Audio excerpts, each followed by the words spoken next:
Jingle I- bell rock. I have a question. Was the idea of Santa ever a big deal for you guys? Like growing up? Excuse me. My siblings shit on it pretty early because they were 10 years older than me. So that idea was pretty So much out the window. Yeah, I found out I think at like age 6 that there was no Santa.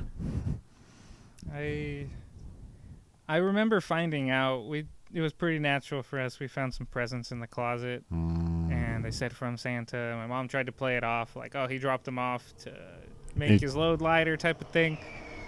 But no, it was a pretty easy transition. We were like, okay, like there's no Santa, it's fine. Like You touch the candy cane shaped box on it. You're like, wow, I'm 5 years old.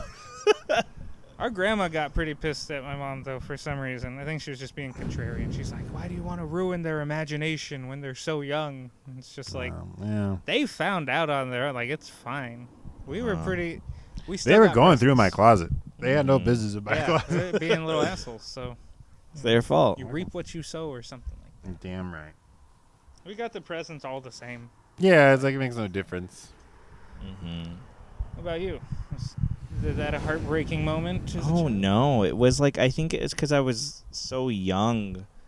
Or I think they tried to, like, tell me that was, like, a thing or something. And then by the time I was, like, really, like, sentient and conscious, like, I was, like, 5. And I remember going to the closet and, like, hey, there's all this stuff here. And my mom's like, don't look at that.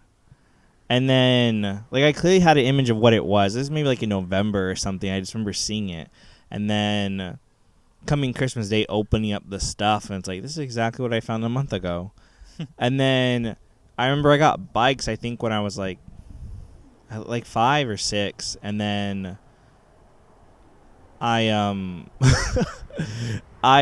I was just chilling in the living room, like watching TV, and then I thought like I heard something. Like I had like the sliding doors, and they have those like white panel things, and I just look through and I see my oldest brother building bikes for me and my brother. And I like tell my mom, like, hey, my brother's out there. He's like, no, he's not. Don't look out there. And then later that evening, I went president's like, what's that, a knock? Oh, let's go look. Oh, Santa brought a bike. I'm like, I just saw this an hour ago. You ruined Cat's it. out of the bag. So I was never like disappointed or anything. I was like, I don't know what story you're trying to spin to me. I'm looking at the facts, sir. And the facts is you bought that present. And that's okay. I still want the bike. I still want this. This isn't going to ruin anything for me. Don't you worry. Santa's elves don't build bikes. That's not how it works. Mm-hmm. That's true. So it was never a big deal for me. Yeah, sometimes you just gotta let the kids know. I don't know. I often ask myself, like, in the age of information where we can find anything out, kids know how to search things on YouTube when they're like, they can't even read yet. Like, It's true. like there's eventually it's got to come out, right? Like all the little kids are going to know. Like, are we still going to try to do that just because Santa sells a lot, like, for our economy every holiday season? It's just part of pop culture. I mean, it's definitely throughout so many other places too. It's not just America. Like, Santa's a thing, or some version of Santa, I suppose. St. Nicholas. And I don't know. On the idea of traditions, it's like, what do you think is going to change traditionally, especially now that we have all this information, all these things, like people bring up, well, how come if you're in a poorer family, like, why does Santa like the rich kids more? Why do they get iPads and why do I get socks? Like, why does Santa play favorites? Like, at what point does that all turn into, like, all right, there's no Santa? Well, speaking of poor kids and Santa, have you ever like read about the life of St. Nicholas? No, not really. Probably just heard a lot of conflicting Wikipedia things. Like one of the little tidbits about his life, because he was a dude that lived somewhere in like Eurasia. I forget the exact country, but he was born into a family that had money. So where I guess the tradition of stockings came from was, you'd be out in the snow, you'd go inside, you'd have your soakers, which are wet socks from the snow, and you'd hang them up by the fireplace to dry them, right?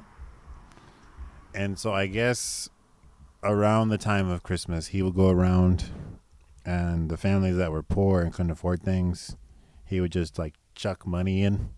You break into their houses and No, he'd chuck it through the window. you break the window. But he would like throw money into the stockings, so like the family could buy things. So that's one little like tidbit of his actual life. But he still gave the wealthy people iPads. He did not give the wealthy people iPads. Pretty sure the 1300s he would give anybody an iPad. Imagine just the one person who has. even charge this. What the hell? I got the battery life one time. You make it last. Yeah, I guess. Well, it'll be interesting to see where that goes or what new traditions might pop out. I'm sure there were some old ones that didn't actually last. That could be fun to look into. Like figgy pudding. Figgy pudding. Who the hell eats it now? Fruitcake was something I thought was going to be a much bigger deal as I got older, but I don't know anyone who buys or eats it or talks about it. Like, you see it at Walmart every year, but And you just never eaten it. Yeah, you're just obligated to get it. You're gonna throw it away, but you're just obligated to get it. That's interesting. Traditions out the door. Get the fruitcake out. Make your own traditions.